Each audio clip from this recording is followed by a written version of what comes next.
बिस्मिल्लाहिर्रहमानिर्रहीम। अस्सलाम वालेकुम नाज़रीन, वेलकम टू माय चैनल। नाज़रीन, टिप्स की दुनिया में चाहे आप बिगनर्स हों या फिर एक्सपर्ट्स, किचन के कुछ टिप्स आपके खानों को और भी ज्यादा बेहतरीन बनाने में मदद जरूर करते हैं। क्या आप भी इस तरह के कुछ स्मार्ट टिप्स की तलाश में हैं? तो आज के मेरे ये सारे टिप्स सिर्फ आपके लिए हैं। ये टिप्स आपकी एनर्जी और वक्त दोनों को बचाकर आपके खानों को और भी मजे के बना देंगे। तो चलें बढ़ते हैं अपनी पहली टिप की तरफ बिना टाइम जाया किए।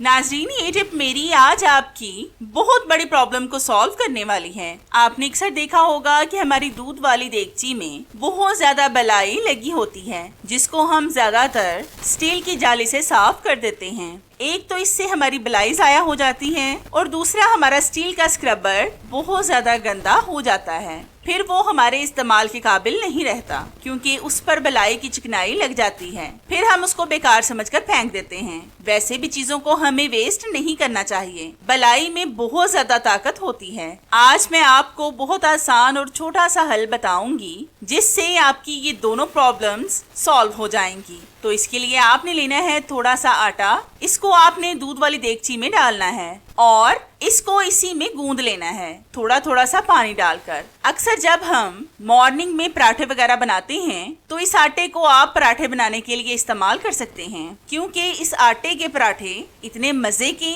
और क्रिस्पी क्रंची बनेंगे। मतलब इसके पराठे खाने के बाद आपके बच्चे रोज फरमाइश करेंगे कि हमें वैसे ही पराठे बनाकर दें। अगर आप घर में नमक डालकर पराठे बनाते हैं तो इसमें भी थोड़ा सा नमक इस्तेमाल कर सकते हैं। हम नमक का इस्तेमाल नहीं करते, इसलिए मैंने इसमें नमक नहीं डाला। तो आप देख सकते हैं कि मैंने आटा गूंद लिया है। इसको हम किसी बॉल वगैरह में डालकर फ्रिज में रख देंगे। देगची को आप देखें कि इसकी सारी बलाई आटे में मिक्स हो गई है। इस तरह से आप एक तो अपने स्क्रबर को गंदा होने से बचा सकते हैं और दूसरा इससे बलाई भी जाया नहीं होगी। तो है ना कितनी जबरदस्त और आसान सी टिप। ये टिप मेरी आपको कैसी लगी मुझे कमेंट्स में लाजमी बताएं।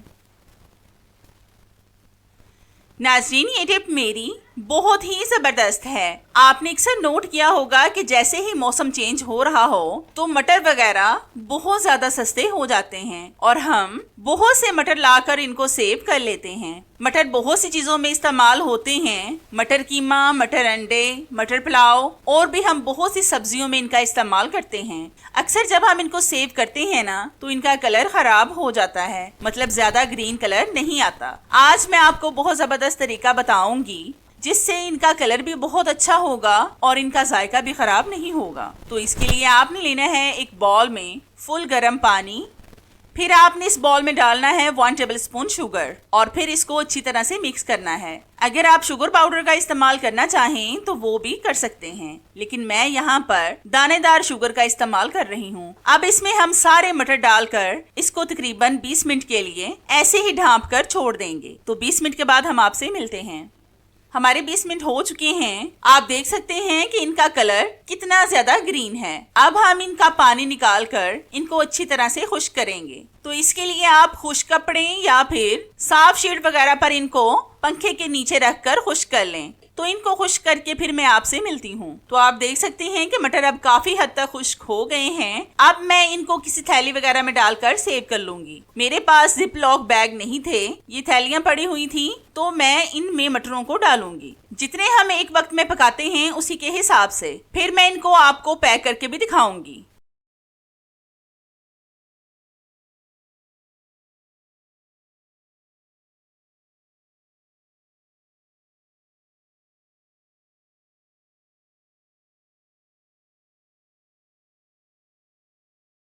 तो मैंने अपने पकाने के हिसाब से इनको थैलियों में डाल दिया है। अब मैं आयरन और टिश्यू पेपर के साथ इनको सील पैक कर लूंगी। एक मैं आपको करके दिखाती हूँ। इसी तरह से हम सारे पैकेट्स को बंद करेंगे। अगर आपके पास प्लास्टिक के शॉपर हैं तो आप उनका भी इस्तेमाल कर सकते हैं, क्योंकि उनको बंद करना बहुत आसान होता है। बस उनके हैंडल्स वगैरह को पकड़कर नोट लगा दें तो वो सेफ हो जाएंगे। तो बाकी थैलियां भी मैं आपको बंद करके फिर दिखाती हूँ। तो आप देख सकते हैं कि मैंने इन तमाम थैलियों को पैक कर लिया है। अब आप इनको एक दूसरे के ऊपर रखकर भी सेव कर सकते हैं।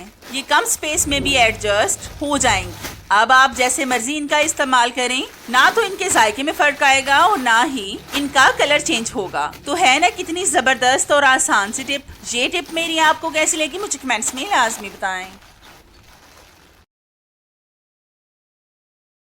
आज मैं आपको ऐसी जबरदस्त टिप बताऊंगी जो आपकी गंदम को खराब होने से महफूज रखेगी। तो इसके लिए आपने लेना है नमक। ये आपने लाहौरी नमक ही लेना है क्योंकि ये ज्यादा बारीक होता है, इससे आपकी गंदम कम खराब होगी। ये आपने अपनी गंदम के हिसाब से ही डालना है। तो मैं इस गंदम में 2 टेबल स्पून के करीब नमक डालूंगी और इसको अच्छी तरह से मिक्स करूंगी। मेरी गंदम भी शुरू में ही खराब हो गई थी, लेकिन जब मैंने इसमें नमक डाला तो वहीं पर ही गंदम में से सुंडियां और सुसरियां खत्म हो गईं। मतलब ये मेरा आजमूदा टोटका है। मैंने टिप बनाने के लिए गंदम कम ली है। आप अपनी गंदम के हिसाब से नमक इसमें ऐड कर सकते हैं। आप भी इस तरह से गंदम में अगर नमक डालेंगे तो आपकी गंदम भी खराब होने से महफूज रहेगी। अगली टिप मेरी ऐसी जुगाड़ू टिप है कि आपने इस तरह की टिप पहले कभी नहीं देखी होगी। आपने अक्सर देखा होगा कि बाज दफा हम अपनी नाइफ को रख कर कहीं भूल जाते हैं। अगर हमें बहुत सी चीजों को काटना हो और वक्त भी कम हो तो आप ऐसा क्या जुगाड़ लगाएंगे कि छुरी के बगैर आप सब्जियों वगैरह को काट सकें। तो इसके लिए आपने लेना है पिज्जा कटर। इसके साथ आपने पालक वगैरह को काटना है। आप देखेंगे कि ये छुरी से भी ज्यादा तेजी से आपकी सब्जियों को काटेगा। ये बस एक जुगाड़ है जो हमने लगाया है जब हमें छुरी वगैरह ना मिलती हो। कितनी खवातीन की किचन में काम करते हुए छुरी गुम हो जाती है, मतलब आंखों से ओझल हो जाती है। मेरे साथ तो अक्सर ऐसा होता है। अगर आपके साथ भी सेम मेरे जैसा होता है तो मुझे कमेंट्स में लाजमी बताएं। वैसे भी छुरी गुम नहीं होती, बस हम उसको रखकर भूल जाते हैं। अगर आपके साथ भी कभी ऐसा हो तो मेरी इस टिप को लाजमी फॉलो करें। तो है ना कितनी जबरदस्त और जुगाड़ू टिप। ये तो आपको लाजमी पसंद आएगी। नाज़रीन, ये टिप मेरी गोल्ड की ज्वेलरी से रिलेटेड है और ये ज्वेलरी आर्टिफिशियल है। मैं आज आपको गोल्ड की काली ज्वेलरी की टिप बताऊंगी कि आप घर में इसे कैसे चमका सकते हैं। तो इसके लिए आपने लेना है एक बॉल में थोड़ा सा पानी, फिर आपने उसमें डालना है हल्दी पाउडर। ये आपने बस थोड़ा सा ही डालना है, ज्यादा नहीं डालना, बस ½ टेबल स्पून के लगभग। फिर आपने इसको अच्छी तरह से मिक्स करना है। जब ये अच्छी तरह से मिक्स हो जाए फिर आपने इसमें अपने गोल्ड की ज्वेलरी को रख देना है। आपने तकरीबन 20 से 25 मिनट तक उस ज्वेलरी को इसमें रखना है। जब 25 मिनट हो तो इसको निकालकर टूथब्रश से आपने अच्छी तरह से रब करना है और फिर इसको पानी से धो लें। तो आपकी ज्वेलरी ऐसे लगेगी जैसे आपने आज ही बाजार से नई खरीदी हो। ये मैंने आपको सिर्फ टिप बताई है क्योंकि मेरे पास गोल्ड की ज्वेलरी नहीं थी। आप लाजमी एक बार इसको ट्राई करके देखिएगा। इससे आपके वो पैसे भी बचेंगे जो आप सुनार को देने वाले थे। तो है ना ये भी छोटी सी और आसान सी टिप जिससे आपको फायदा होगा।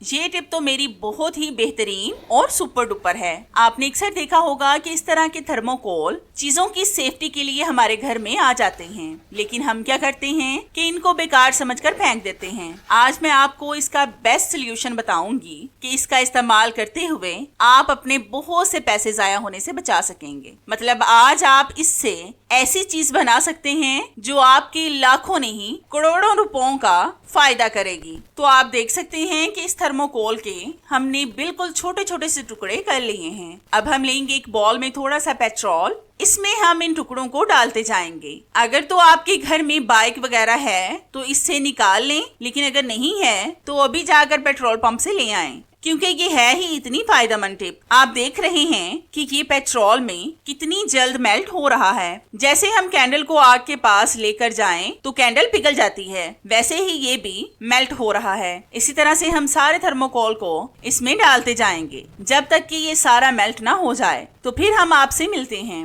तो हमने सारे थर्मोकोल को इसमें डाल दिया है। अब मैं आपको बताती हूँ कि इसका ऐसा क्या कमाल है कि इससे हमारे लाखों नहीं बल्कि करोड़ों रुपए बचेंगे। आपने अक्सर देखा होगा कि कई दफा हमारी छतों पर जो वॉशरूम्स वगैरह होते हैं वो लीक होना शुरू हो जाते हैं, जिससे हमारे बने बनाए घरों के गिरने का खदशा होता है। आप पेट्रोल में इस तरह से थर्मोकोल को मेल्ट करके लीकेज वाली जगह पर इसको डाल दें। आप यकीन करें कि आप सोचकर ही परेशान हो जाएंगे कि इस बेकार चीज से हम इतना ज्यादा फायदा भी उठा सकते हैं। बल्कि ये ही नहीं, आप इससे अपनी टूटी हुई प्लास्टिक की कुर्सी, लकड़ी की कुर्सी, टूटे हुए जूतों वगैरह, मतलब हर घर की चीज को जोड़ सकते हैं। ये ऐसी जबरदस्त ग्लू बनकर रेडी होगी कि अगर आप इसमें कलर डालेंगे तो ये पेंट का भी काम करेगी। आप इससे दरवाजों और खिड़कियों को भी पेंट कर सकते हैं। तो है ना सिर्फ एक बेकार चीज के इतने ज्यादा फायदे जिसको हम फेंक देते थे। आप लाजमी एक बार इसको किसी चीज में इस्तेमाल करके देखें और सारी रात के लिए इसको छोड़ दें, फिर इसके रिजल्ट आपको 100% मिलेंगे। जब आपको इस्तेमाल के बाद इसके 100% रिजल्ट मिले तो फिर आपने मुझे भी कमेंट्स करके बताना है। तो चले मिलते हैं अपनी एक और नई और जबरदस्त सी वीडियो में। तब तक के लिए इजाजत चाहते हैं। अल्लाह हाफिज।